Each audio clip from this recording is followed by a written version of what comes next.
Bonjour, nous allons dans cette vidéo utiliser l'application Science Tools partie 2 à l'aide de la TI 83 Premium CE. En appuyant sur la touche Second Result qui nous permet d'accéder aux applications, nous choisissons Science Tools. Nous prenons le troisième point qui va nous permettre d'utiliser l'assistant de données graphiques.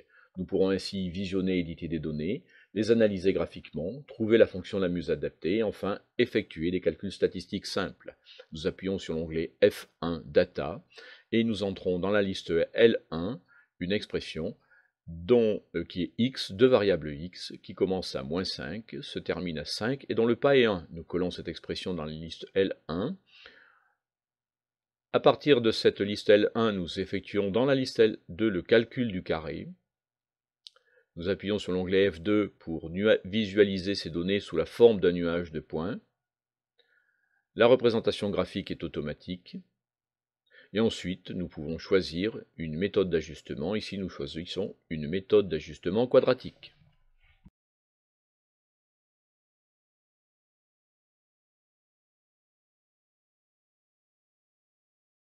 Nous avons maintenant pour projet le calcul du travail mécanique effectué sur un déplacement de 50 mètres.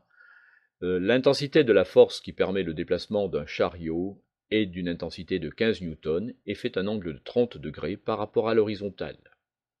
Mathématiquement, le calcul de ce travail correspond à la réalisation d'un produit scalaire de deux vecteurs. Dans l'application Science Tools, nous sélectionnons le calcul sur des vecteurs, menu numéro 4. Nous voyons qu'en utilisant les touches de direction haut et bas, nous avons la possibilité de faire varier les coordonnées x, y, coordonnées cartésiennes d'un vecteur, ainsi que l'affichage correspondant en coordonnées polaires.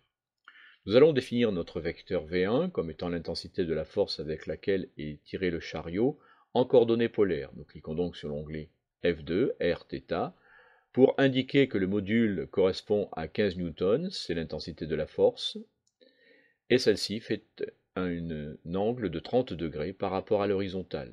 Ensuite, en appuyant sur l'onglet F4 Next, nous définissons notre second vecteur qui correspond, lui, au déplacement. Il est de 50 mètres et il fait un angle de 0 degré par rapport à l'horizontale. L'onglet F5 nous permet d'effectuer des calculs mathématiques sur les vecteurs. Nous allons choisir et sélectionner par l'intermédiaire du menu PIC le premier vecteur V1. PIC, c'est l'onglet F5.